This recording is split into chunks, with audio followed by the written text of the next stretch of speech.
Hey, there you are.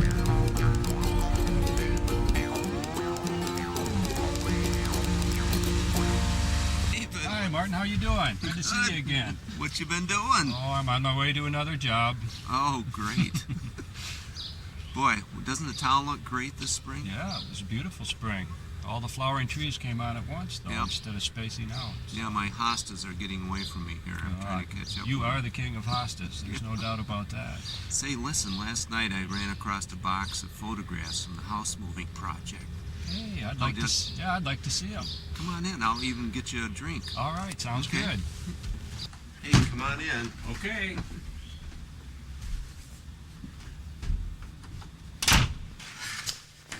Here they are. Well, you took a lot of pictures, Martin. I'm proud of you. Didn't we, though?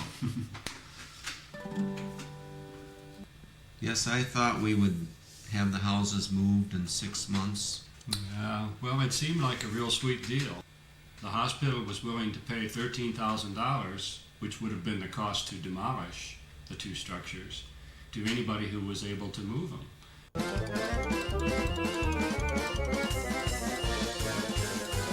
So they would have established a new parking lot. We just thought that it would be real doable. And as it turned out, it was doable, but as Mark Twain once said, how empty is theory in presence of fact. Well, going into it, we had a plan, didn't we? We had a plan. We thought it was going to work pretty smoothly. Yep. Yes, and we thought early on that this would get the Historical Society more involved in saving threatened structures within the National District. And it really did. It did. We did have a deadline that the houses, at that time, the houses had to be removed.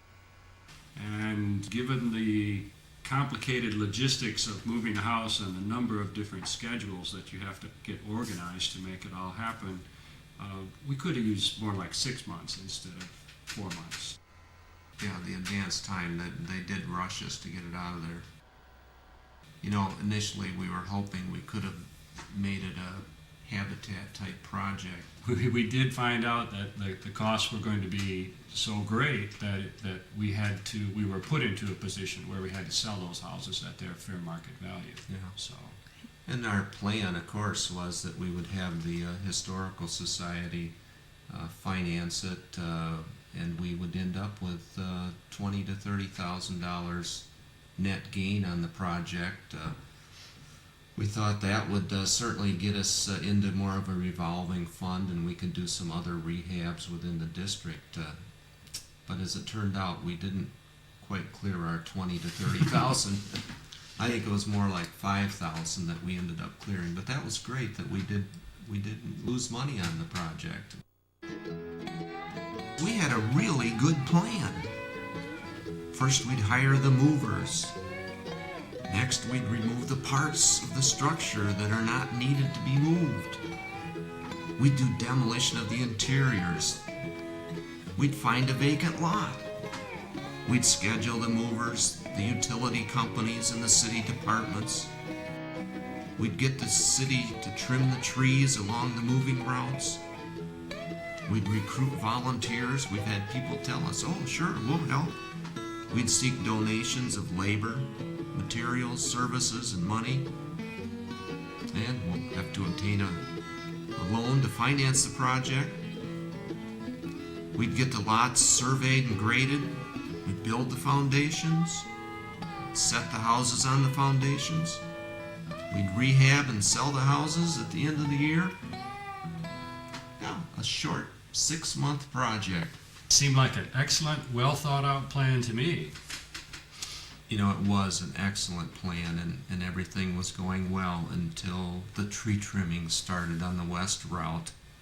And I was out of town, but I sure had heard about it from the other Historical Society board members that had to get involved in it. Moving the house to the west side of town, we did run into quite a few problems. The neighbors in the neighborhood over there were concerned about the tree trimming, the amount of tree trimming that would have to be done in order to accommodate moving the house down the street. We did work with the city and the neighbors. Eventually, an injunction was filed against the city to halt the progress of moving that house until an agreeable route could be agreed upon.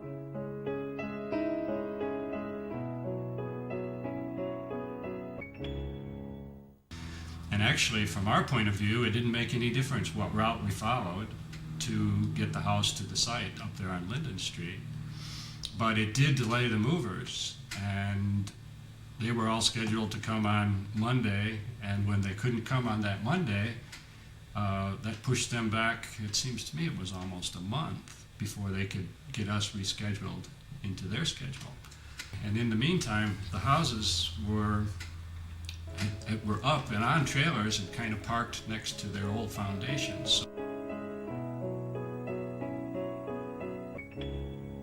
You know, finally the houses did get moved and did get put on their foundations.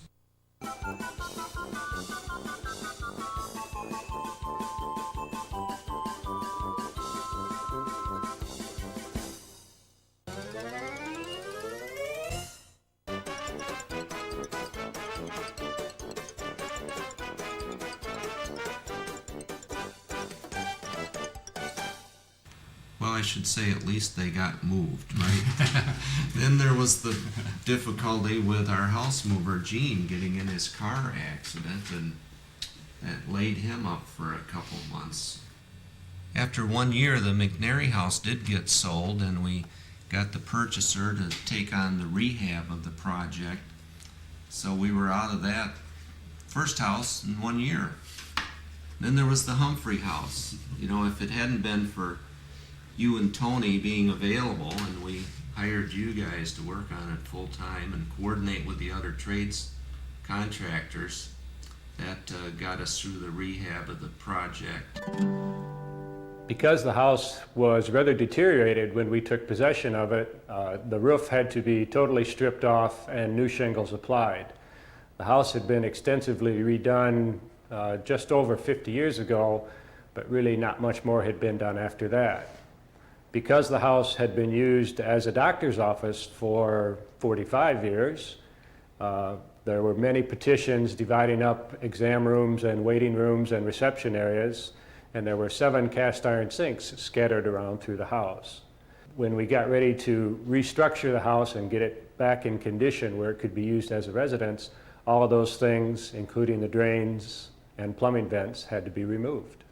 In the area that is now the kitchen, there were a very extensive number of walls. Some were original to the first construction of the house, and some were added as part of the reconstruction of the house when it was converted to a doctor's office. Once the walls were cleared out, we had to add 2 fairly substantial headers to hold up the load both of the roof and of the second floor. And that the practicality of removing walls and then trying to find space to put a kitchen back in gets sort of complicated, and it's just very difficult to squeeze a modern kitchen into sometimes confining spaces. We know that the kitchen is relocated pretty much where the original kitchen was when the house was built. And we think that things turned out real well. I have a nice, kind of a, perhaps on the smaller side kitchen, but a very serviceable one. Because essentially all of the mechanical work on the house had to be reconstructed or redone when it was set on the foundation. We ended up pretty much with an old house on a new foundation with all new mechanicals. We have a new gas supply that comes in the street, new water supply, new electrical supply, and new panel. So it's really kind of a happy combination of the new and the old. Actually, once we really fell to the project, it all came together pretty fast.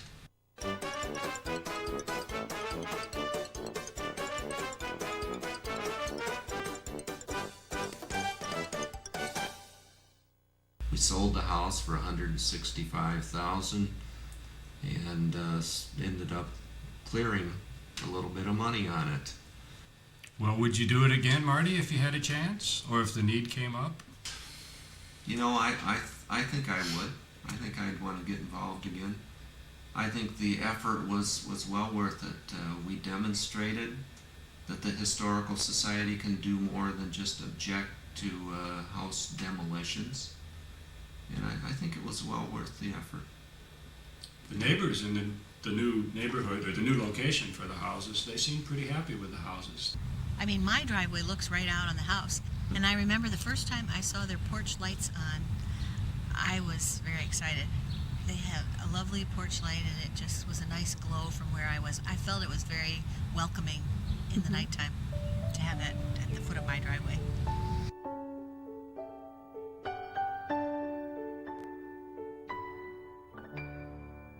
Well, we know what to do next time. We know that we need to have inspired and dedicated leaders. We also know that we need the support of a nonprofit sponsor or institution, and we need a willing lending institution to finance the project until we can sell the houses. We also needed donated labor and materials to make the project a financial success, and that's how we were able to end up with about a $5,000 profit on the project. It's inevitable that the project sponsors are going to run into unforeseen problems and expenses along the way. We could just not project what they would be, and never will, I suspect. And finally, I think the vision will not be shared by all, and the sponsors of a project like this need to plan on encountering some opposition along the way. Well, do you want to? Yeah, let's take a drive over and look and see how they're looking. Sounds great.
Thank you.